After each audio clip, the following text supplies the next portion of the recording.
Hey all, this is 012 Boku and your shotgun surgeon general of these here fine United States of America, Jarek the Jackass. Speaking. yes, and we are going to do again.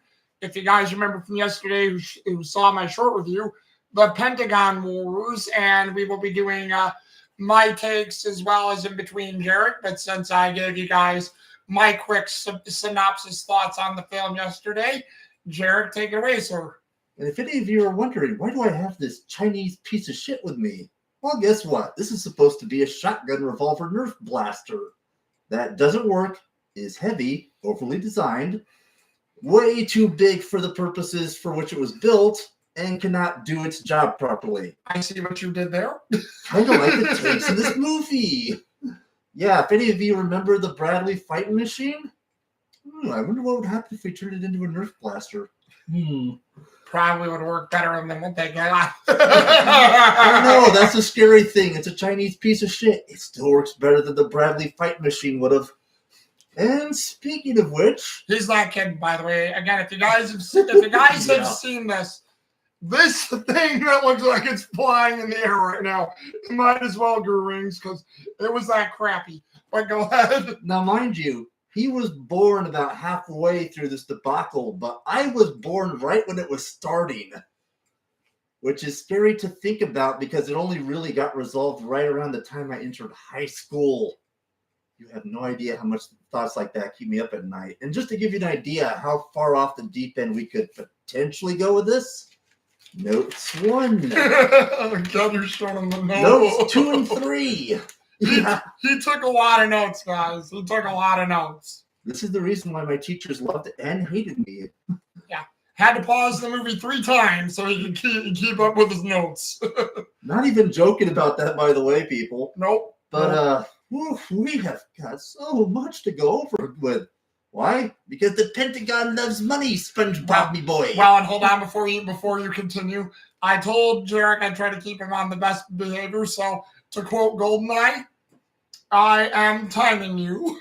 Shit, man, I hate time sequences. I never beat Super Metroid. No fair. I'm not going to be that bad, but go ahead. Get going. So, of course, we have the very interesting parallels between the constant over-designing and development of the real-life military equipment in this movie, and strangely enough, the Gundam RX-78-2, all the way to its final revision, the RX-78-2 full armor.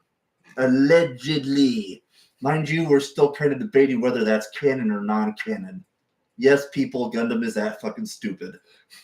Yeah, I'm not even joking. Like, in the Gundam series, they actually wanted to develop the full armor Gundam because they thought, hey, it works so well, but what if it had more armor and weapons? And then it's like, oh, it's too heavy and now it can't move. I was just going to say, a few minutes in, and you've already made a Gundam reference already to this movie.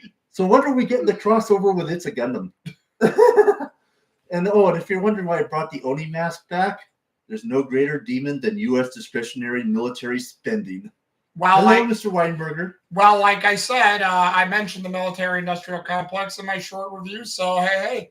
Which, was kind of one of the biggest fears of, Richard Nixon and JFK and several other presidents. Well, since you brought that up, since they were sort of featured in those pictures, Dwight D. Eisenhower, as a little bit of needless time, was featured throughout the whole development when they started developing the Bradley, like sort of his warning in that speech. If you guys have seen his speech, cool. If you haven't, go check it out because it makes a lot of sense about why he was saying we shouldn't let military run away with taxpayer money or why we need to build weapons for a purpose, not just because. Well, and it's quite funny you bring that up because that was the next bullet point on my list. Hey, you see, there's several moments where they're going into meetings talking about the development of the machine, and as the decades progress, you're always noticing the back of the room is juxtaposed. And to help you out, if you didn't get it, I think from 1968 all the way to 1977, 79, when it was finally approved. Yeah. Oh, and mind you, that's just for the approval process. That's not for the actual building construction, the payment of the device, deployment, practical field testing, fire troubleshooting, blah blah blah. Yeah. But in every one of these like scenes where they go to the committee hearings, to talk about its development, you notice as time progresses, there's different portraits of different presidents on the wall, starting with like Eisenhower, then you see like Nixon, Johnson, Yeah. and inevitably Reagan. And Yeah. Reagan got a lot of shit for the military spending he was doing, but hey, it put old school commie Russia out of business, and it kept China in check for a long time. Well, one of the few things General Partridge in this movie was right about, that they outspent the Russians during the Cold War. So one of the few things he was right about in this movie. And interesting parallel to current events, that anti-missile defense system that basically stopped those over most of the 330 something missiles that were fired at Israel was part of the strategic missile defense system under Ronald Reagan. Yep. That program saved lives. Mm-hmm. So there is. So I like how Jarek's pointing that out, folks. So remember that we do good things. We do good things, but the Bradley, this piece of shit, is one of the many bad things we developed. I mean, hell, and then I get a laugh out of it every time in this movie. That stupid missile that they had to use with a crane over the thing. And you think those are jokes? No, that is actual historical fact. Well, and the one with I asked Thunder about it. The one that they tied the heat lamps to, so the missile could hit the vehicle because the missile's targeting system was that off. Sounds ridiculous, but if you look at old news clippings from the time period, yeah, that happened. And hey, if that tank looks a little familiar to those of you who grew up in the 1980s, yo, Joe, yeah, a lot of those toys you played with were inspired by actual military vehicles. Yes, G.I. Joe was a commercial for the United States military. Get over it. It was awesome. It was made also to sell toys. I don't think anyone's going to argue that at this point. Hey, who didn't want an HN Warthog with Wild Bill in it? Come on. And all right, getting back to it because we're on another tangent. Yeah, sorry. I did it too. Not your fault either, Jarek. I said I'd watch both of us. Oh, here we go. And mention the odd parallel and the diametrically opposed thinking in General Partridge and Colonel Burton. Mm-hmm. And it's also got another weird anime correlation. Yes, people, I'm going to be doing this all review, by the way, between Lelouch de Britannia, a.k.a. Zero, the Lord of the Black Knights, and his friend Suzaku Kurugi, the Knight of Honor for Euphemia Britannia. Because for those of you who don't remember, Lelouch basically wanted to burn the system to the ground, portray himself as the Batman for everyone to hate, and then when he died, peace would return. And Suzaku wanted to change the system from within. Or for those of you who prefer your Arthurian counterparts, Mordred, Lancelot, Gawain.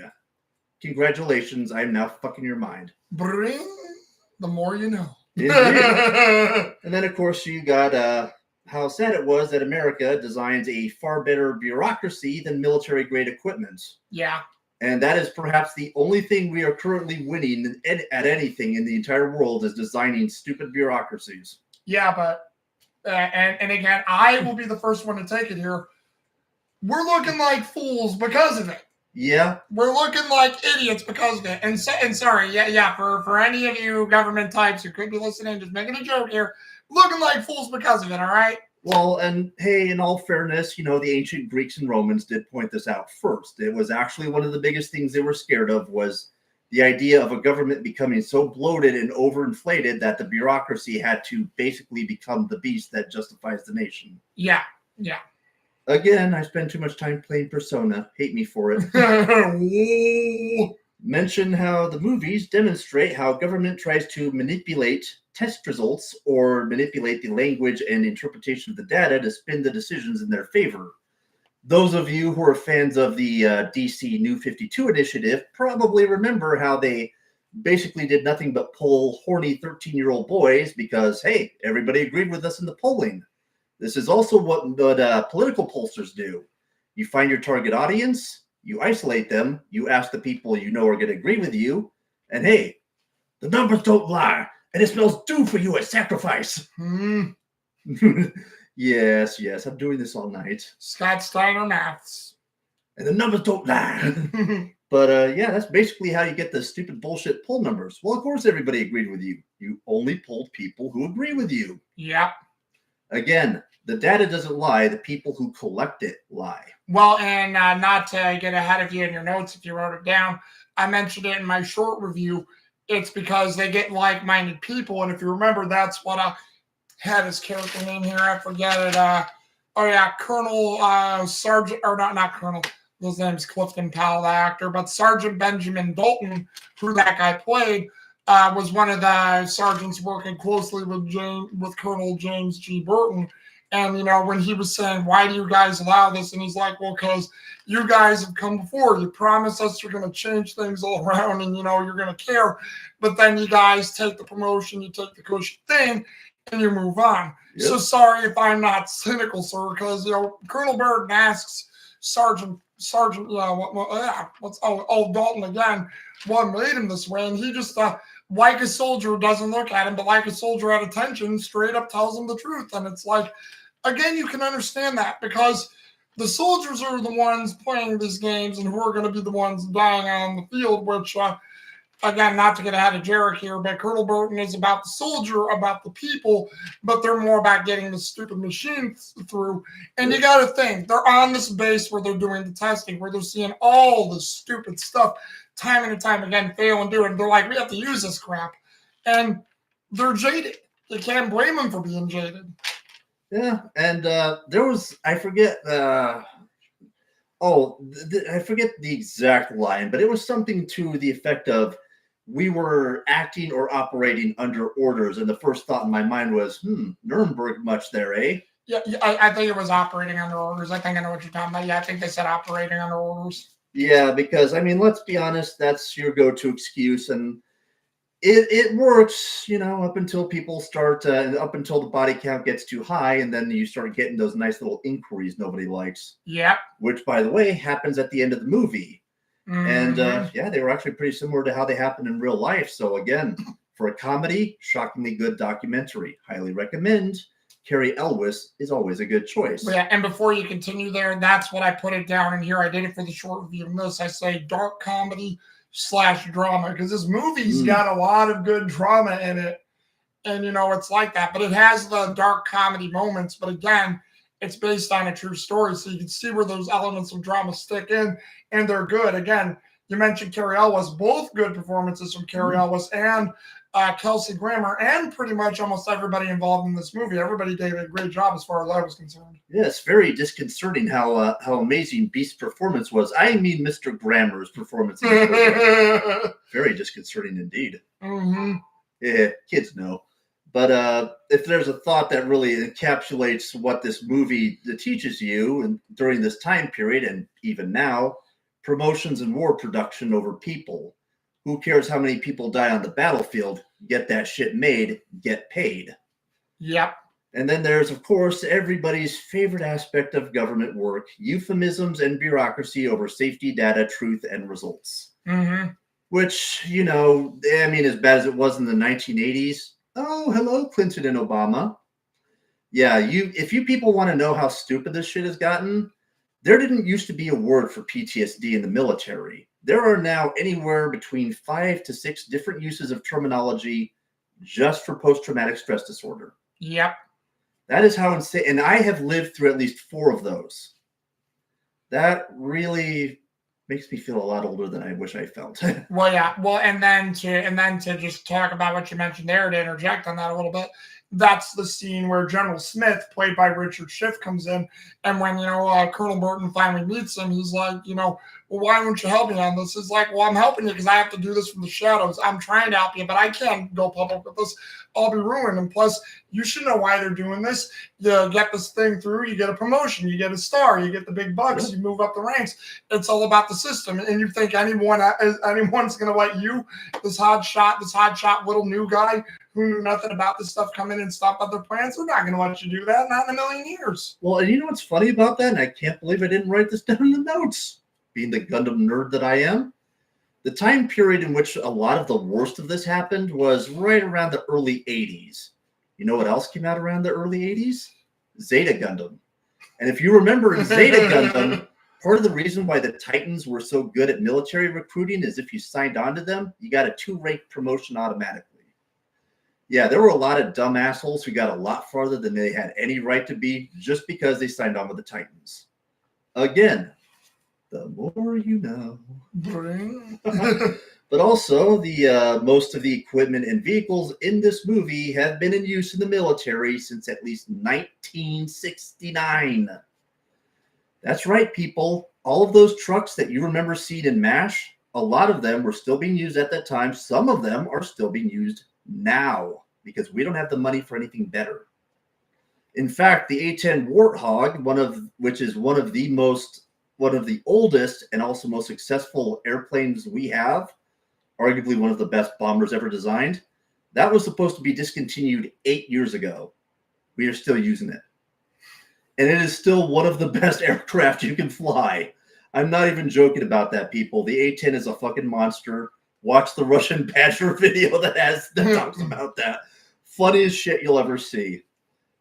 Oh, and there's your Russian Badger reference for the video too, by the way. There you go. Also, evidence of tampering and destruction of evidence, shades of the disease of unspecified origin, China. Now, look, I'm not going to say we still have a problem with that and it's getting worse, but, when you're saying that it's proper testing and you're using piece of shit Romanian rounds that nobody in their right mind would ever use under any circumstances, when you're filling your ammunition with sand, when the gas tank is full of water, people... I know you want to think this is a comedy. It's not a comedy. But the fact that they played it like one just proves how good Kelsey Grammer and Carrie Ellis really are. Well, everybody else there, because it was, to give the name, when Carrie Ellis, who plays Colonel James G. Burton again, when he finds out about the Romanian missiles, he rips the metal door off as the guys carry to the field, use it to wear the metal door, where it knocks the metal door down, but it only bends it out of shape, and then you have John C. McGinley, another great actor who plays Colonel J.D. Bach, and Tom Wright, who plays Major William Sayers, come up, and they're like, you did that to the door. You can't do that to the door. Look at that. You ruined that to the door. We can't protect our high-end stuff now. High-end stuff that comes from different countries. Well, you don't understand that, but this door, look, if you need to, I will buy you another damn door. Oh, you can't afford a door like that. That's a good door. And mentioning that brings up another good point that I forgot to write down is how much harder this guy's job was, because this was one of the things they talk about in the movie that nobody talks about in real life. They insisted on having different members from different branches of the government oversee the test. This happened under the Reagan administration, and this is part of the only reason any of this was caught, by the way. Yeah. And this was a very smart choice, because as much as they kept trying to stop this guy, saying like, oh, you're an Air Force guy, you just have to sit down all day, you don't understand. Thing of it is, though, the Air Force are the boys who do all the cool experimental stuff. Yeah. If you ever wondered who's the people doing allegedly all the Area 51 stuff, Air Force. Who's the people finding that shit? The Navy. Because believe it or not, the Navy has more planes and better pilots than the Air Force does. Yeah, they're the guys that encounter all the aliens. The Air Force are the guys dissecting those aliens and figuring out how they tick. So ironically, you got all of the best of the brightest minds in the military in the Air Force. You got all the crazy hot shots who are willing to do all the crazy shit in the Navy.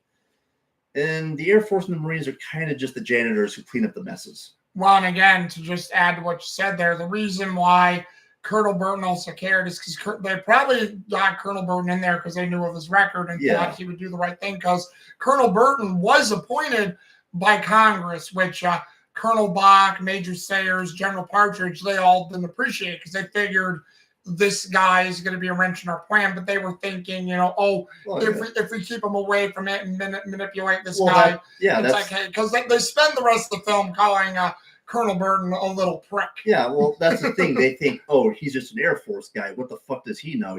We'll just dick him around because he doesn't understand shit. It's like, no. Air Force guys are some of the smartest people in the military. And look, no shade at the Army or the Marines, because I have family and friends in them. I love those guys. You guys are honestly some of the toughest dudes I know. But, to be honest, all the specialized shit is in the Navy and the Air Force. Yeah. And the Coast Guard is just where you go when you do want to avoid the draft. Yeah. Bill Clinton. Not for nothing. I keep thinking every time I see this movie, who wouldn't want that light blue Ford Mustang or whatever car that was that Colonel Burton was running around? That was a nice car. Well, and again, military spending was at an all-time high, and you might think it's ridiculous to say, like, why would he have such a nice car on his salary? It's like, why wouldn't he when you can bill it to the government as a tax expense? And yeah, it sounds ridiculous, but there were people expending things like solid gold toilets. No, not gold plated. 24 karat solid gold. Yes, people, that happened. I'm not even joking. I remember that. I was in high school when that came out. Let's see, what else? Oh, the, again, purposeful manipulation of test results and the language there within to achieve the desired results. Again, the New 52 reference, NASA, take your pick. Really, take your pick. This happens so much in government, it might as well be a new language. Now to reiterate there, because you mentioned that, are you talking about the time where Burton finally writes his report and they manipulated it? Well, all the stuff made that shit smell like a rose. Oh, yeah. But the neat thing is, in the resolution to that, Burton realizes, because he gets advice from his secretary to do, and this is advice you can get from a man called Terrence Popp at redonkulous.com on YouTube, a little something called administrative violence, where you study every bullshit aspect of the rules and turn it against the system. Because this is why lawyers exist, because lawyers are the only assholes dumb enough to know all this shit. Most people have no idea just what's in the law. In fact, any given person could be guilty of at least 5 felonies just because there are a lot of bullshit laws and nobody remembers them all. And hell, you don't even have to be guilty of a felony because, hey, we'll just reinterpret a misdemeanor into a felony. Not going to say where I got that idea, but, just watch the news. No reason. Anyways, carrying on. Also, the line about attaching Bradley's name to a wasteful and inefficient tank, and this is one that hits close to home. Reminds me of the debacle with the Dennis DeConcini Judicial Building here in Tucson, Arizona. For those of you who don't know, Dennis DeConcini was not only one of the most famous legislators in all of Arizona history, he was also one of the biggest advocates of smaller and more efficient government. This man was basically the Napoleon Bonaparte in terms of governmental spending and governance here in Arizona. That is to say, smaller, more efficient, get shit done. Well, this building, mind you, this was back in the 90s. The mid-90s, we had so few courts that every case was being backlogged for like even almost upwards of like 2 or 3 years. So they needed a new courthouse. Well, they designed one, and even before they started laying the first brick, they knew ahead of time that it was at least a third the size of what would be necessary at that time period.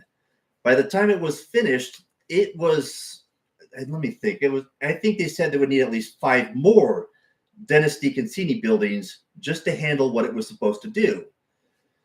This was in the mid-90s. This isn't even now. Crime is exploding in the city. I perish to even think of how bad the problem is now. When they finished this building, Dennis DeConcini's son, I forget his name, he went on the biggest firebrand rant in the Tucson Citizen about how his father would if his father was alive, he would hunt down and smack the shit out of anybody associated with his project for daring to attach his name to such a useless, inefficient waste of taxpayer money. This guy was pissed. And again, they kind of bring this up in the movie. Bradley himself would be spitting in his grave to know his name was attached to such a useless thing. I'm trying to remember. I did not write that part down, but it was Omar B. Bradley, I think. I believe so. Yeah, Omar, and like how Jared just mentioned with the Dennis Cassini's lawyer guy, who I did not know about that, so that was an interesting tidbit, Jared, to hear that just now. Yeah. But like they said, same thing. Omar Bradley brilliant general who cared about his men, was always on the front lines with them, made sure everybody got through, did what they could to survive. And then they give his name to, let me show you again, this piece of shit. Mhm. It's like the thing doesn't work. And to basically give a breakdown, because I know we didn't mention it much, they didn't put anything good in it. It was meant to carry 11 troops, but then they moved it down to 6, added all these stupid weapons on Yeah. top that would slow it down, ran out of money for steel, so had to use aluminum. There's a British report that General Smith sent Colonel Burton, where the top secret British report was where when the aluminum was struck, a poison gas would be released, killing everyone in sight of it. It was a death trap, the Yeah. Bradley. And strange actual personal story to this end. My cousin, technically not my cousin, Mr. Warden's cousin, but anyways, his cousin Rene Suarez actually formally adopted his children at the Dennis D. Cassini building. I actually got to watch it. It was a really sweet ceremony. In fact, the judge lady said, I've never seen an entire extended family show up for an adoption. It touched her heart. She loved it. Oh, and by the way, Raimundo, if you're watching, hey guys. And let's see I've already mentioned the administrative violence thing by Terrence Pop at redonkulous.com. Watch his videos. He's a former military elite soldier and a Golden Gloves boxing champion. All around badass dude. The Secretary of Defense at the time, Caspar Weinberger, saying how he hates getting the most accurate and up-to-date info from the media, which reminds us of, I believe I heard about it for the same time the rest of you did on television. By the way, is the teleprompter still working? That's right. Hello, Obama. Nice to see you again.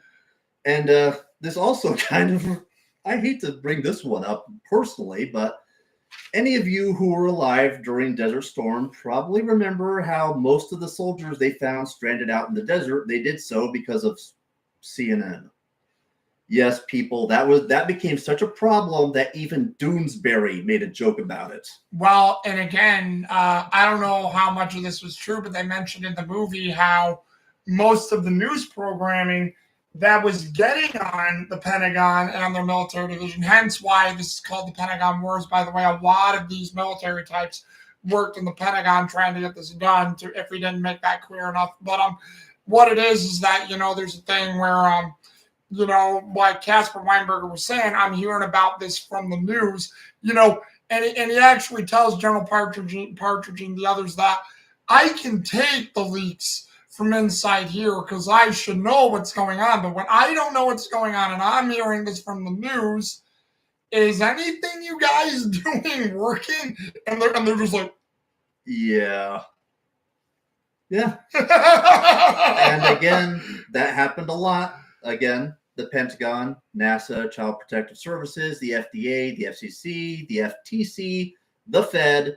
Again, the list goes on. Well, and then to mention that other funny line, I know it didn't have anything to do with Caspar Weinberger, but when Colonel Burton, there's a point in the film where after they edit his report before the end of this movie, there was a thing where he rewrote it again, showing all the errors that General Partridge put in there to make sure this thing got out, that he mailed to everybody else associated with the project and on the Pentagon floor. Yep. And then everybody was getting calls, including, Colonel Burton. But it's like there's a call where General Partridge's secretary says, Sir, Newsmax is on the line. They want to talk to you. And Colonel Bott goes, that was fast. They usually don't get to us till after lunch. Yep. And perhaps one of my favorite thoughts about this movie, hence the reason why I brought out my little Demon Oni mask, and perhaps the biggest takeaway from this lesson, from this sad lesson of a movie, is this proves that bureaucracy is death by 1,000 paper cuts. Perhaps no greater lesson than that than Bradley. Hold on, Jared. I have to do it. Roll credits. Because they use that line in the movie a couple times. So that's all, folks. But the leaks usually don't get out till after lunch. Best line. Love it. Oh, Love yeah, it. Print you it. too. Let's see. Recommended movies to go along with the Pentagon Wars include, but are not limited to, Blue Thunder, War Games, Stripes, and of course the Star Wars prequels. Yep. Because I love democracy. I love Kelsey Grammer and Carrie Elwes. Once this crisis of ineptitude in Hollywood has abated, I shall throw down these powers you have granted me. Well, to give a short thing, I know we're not anywhere near Star Wars yet, Jarek, but I will definitely say you and I are going to love that line because anyone knows, and I don't mean to sound like one back here. You say you love democracy, you love the republic, but you can't be both. You're a republic then.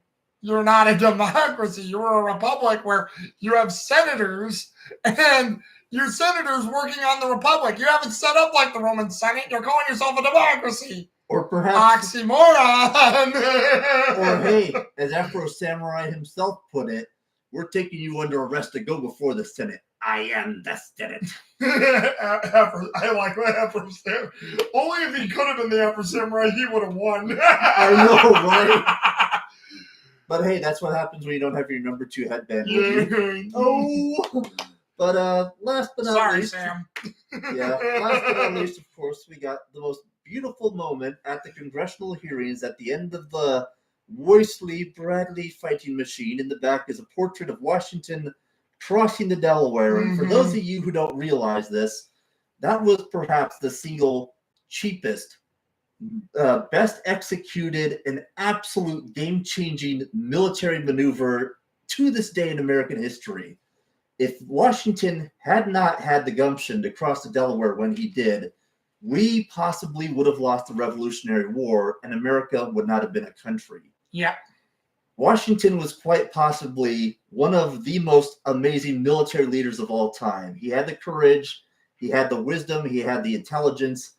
If there was any one military leader and political leader who could ever be the closest to being Optimus Prime in real life, Washington. Yep, and I'll just mention it too, and I will give a shout out to Glenn Back in the Blaze. If you guys have not seen it, see his. It's about 30 minutes long, but it's a real good speech about how he talks about how men need to be stronger, and he uses Washington as a point. And his whole thing about how he does this to make sure he can find dirt, because Glenn Beck is all about the good and bad history of America. We need to remember both to make sure we're strong and good people. Couldn't find a damn thing on Washington except for, I think he said it was his mother who said, if you know how that boy eats ice cream, you'll never know how like that boy eats a lot. Like it was some sort of candy or ice cream. I forget what it was, but she mentions how he'll always take it. And like that was the worst thing he could find on Washington. And again, what I also, since you went through your things there, and hey, we did a good job. You didn't go nutty or nothing. But I was a good boy. What I will mention is, and I mentioned this in the short review, I like how good the Congress was, because the Congress, the Madam Chairwoman and there were there were a whole table of council members, but there were these 4 council members who were questioning him the most. The Madam Chairwoman, played by Olympia Dukakis, they weren't putting up with General Partridge's shit, quote unquote.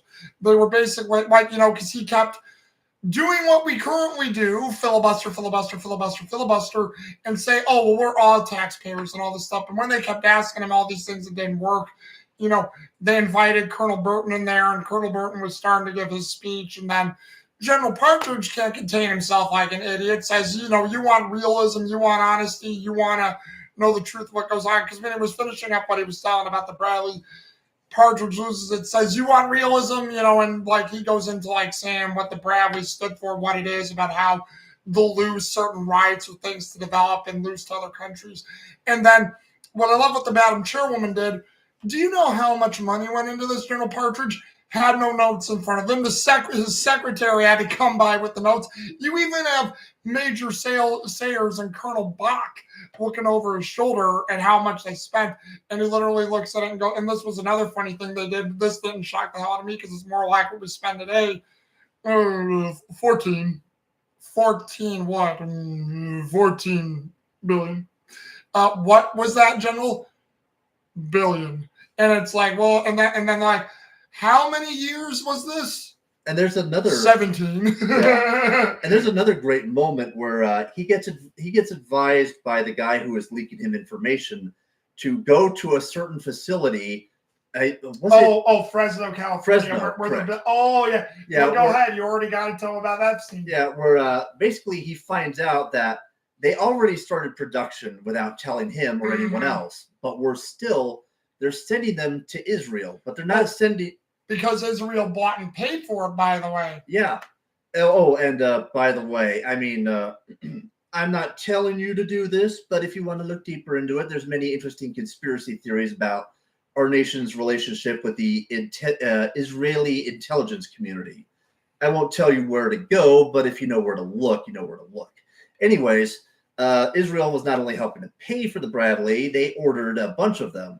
I think it was over 100 they ordered. Yeah, I remember. But here's the real kicker of it. You see, they were getting actual working military Bradleys that were redesigned to their specifications. Yeah, and not using any of ours. Yep, and we were getting the piece of shit Bradleys. Now, you might think, well, I'm sure that's a one-off deal, but here's the deal. Again, I'm not telling you where to look, but there might be a few videos floating around here or there mentioning how Pfizer gave different COVID vaccines to their employees than they gave to the normal populace. Yeah, I remember that one. And if you're a military service person, you know this all too well. They tend to give very interesting experimental treatments to the soldiers, and you have to take it or you lose your job. And a lot of those have led to alleged health complications. Well, and there's one thing I'll add to that for the end of this too, and we'll go over our favorite cast members and stuff in a moment, like we usually do. But what I'll add to this too is, as I said, General Smith in this movie, played by Richard Schiff, is working from the shadows. He doesn't want to interrupt, and he tells them what the Israelis are doing, how they're rebuilding it because they knew it was a death trap.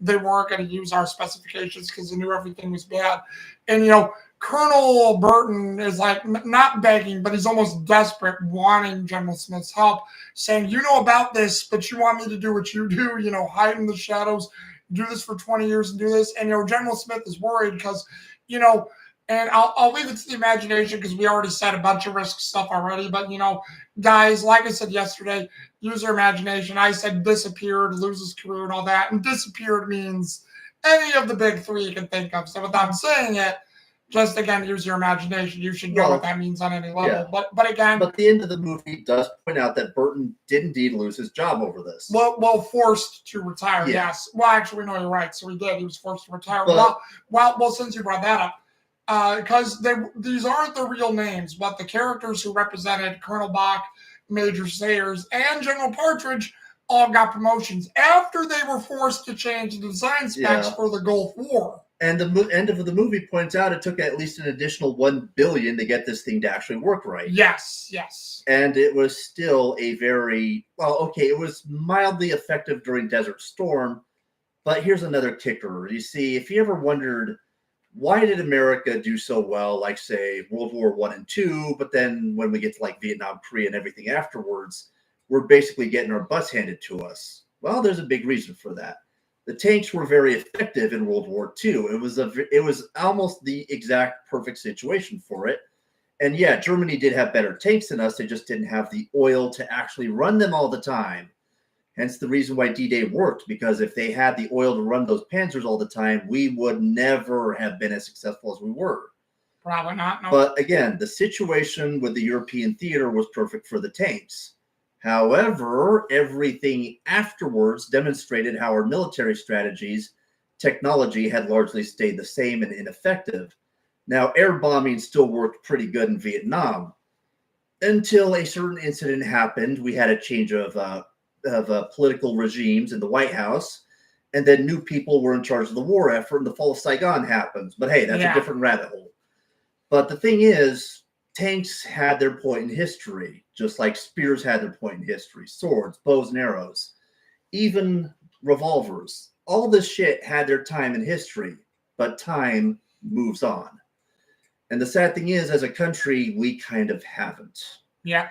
So, and the last thing I'll mention, I swear, the last one, That female that woman at the end at the Senate hearings. I forget who she was in real life, but this woman was an absolute monster. Are you talking about the Madam Chairwoman? Yeah, Madam Chairwoman. This woman scared people so badly in these congressional hearings that she was referenced in cartoon newspapers for decades.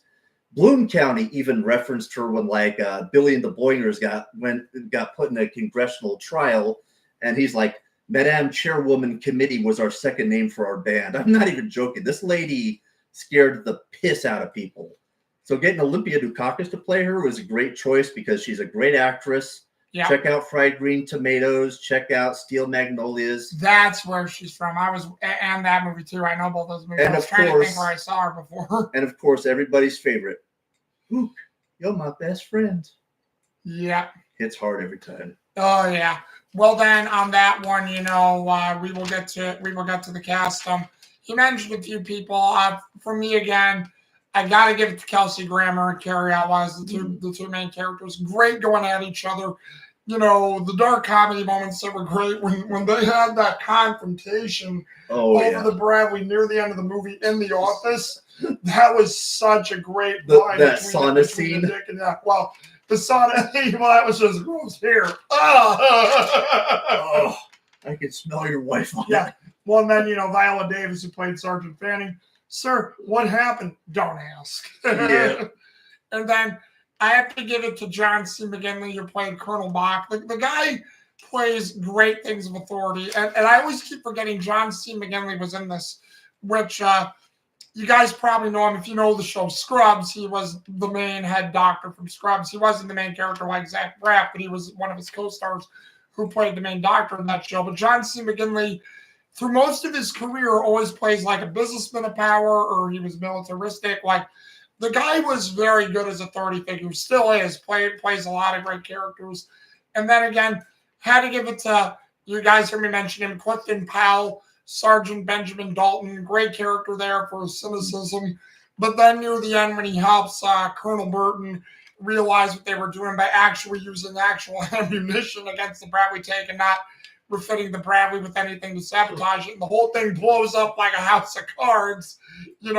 He was saying that's why they did it, because the men understood and knew that he was on their side, and they'll do an excellent salute, and it's great to see and a great thing. And I have to give it to, again, he mentioned Olympia Dukakis, great performance from her either way, and great stuff. And then Richard Schiff, General Smith, which, again, Richard Schiff may have these smaller supporting roles, and he was never meant to be a main character, but he's a great character actor. He's always been a great character actor in almost any film he's been in. He really is really good, and it's funny how a lot of people don't know who that is, and probably because, again, sort of like with John C. McGinley, you know him from Scrubs. Richard Schiff, you probably know from The West Wing, because that was probably his biggest show he was ever in. But again, the guy was always an amazing actor and great person to just do things. I mean, heck, one of the first films I think I saw him in was Lost World Jurassic Park, where he played Eddie Carr. And I've blossomed to know a lot of other good roles he's been in since, and he's just a great, tremendous actor. How about you, Jarek? Well, of course, we all know my number one is going to be, what is your command, Lady Buttercup? Wesley, outdo your performance in The Princess Bride. As you wish. And of course, cool. Number two has to be the, oh my, that's a very discerning performance there, Mr. Grammer. Tell me, what other tricks do you have up your sleeves? Could you make me some tossed salad and scrambled eggs? Call it again. And what was the name of that secretary that was working with Burton? Oh, Viola Davis, who played Sergeant Fanning. So Sergeant Fanning, yeah. I wonder, was she the second bailiff in Night Court? She may have been, because Viola Davis was huge in the 80s and early 90s when this was done. Yeah, if you haven't seen Night Court, if that was her, she was amazing in Night Court. Watch that show. The original one, not the new one. The one with Harry T. Stone. And Dan Fielding. Yeah. The greatest Southern sex machine of a prosecutor outside of the Phoenix Wright series. You didn't think I could do it, did you? Objection. Shit. Take that. We love our Phoenix Wright. Show me a move. But yeah, everybody was Honestly, this was like the perfect movie. But hey, does Carrie Elwes ever not appear in a perfect movie? Well, yeah. I mean, again, he's another guy who does main character roles, but is also known for his character acting and all these different types of things. Because he did become a bit of a big star, but not as big as we all thought he could have been. But yet but still, maybe that's a good thing because we know him for all these films. And hey, sometimes getting that notice, not the best. And plus, at least he hasn't opened his mouth like, De Niro. But hey, you want to hear something funny? Yeah. You want to know the only truly great gift Ukraine ever gave us? Carrie Elwes. I went there. Well, again, I never knew. I always thought he was American because he did live the rest of his life in America. But yeah, he was born in Britain and he was there for a few years, so he is British. Yeah, thank God they saved him from Chernobyl. Am I right? Princess Bride at least, yeah, because he was there almost that day, and then boom. And like we said, great story. And this is again. I'm kind of upset that this movie doesn't get talked about more. But hey, that's what we're here for. Honestly, before we end it, I will say when I did my short review, I looked up RottenTomatoes.com as I said I would do for movies. It didn't have any critic score, but 83% audience score. So that made me happy to see. One fan critic though said boring and plain straight through the whole thing, and I'm like, oh, bite your tongue, you. The shotgun surgeon general is going to have a word with the dirty heathen non-believer. I say, hold that pistol, good sir. I believe you mean shotgun, good sir. Well, hold the shotgun, sir. Pray, prithee.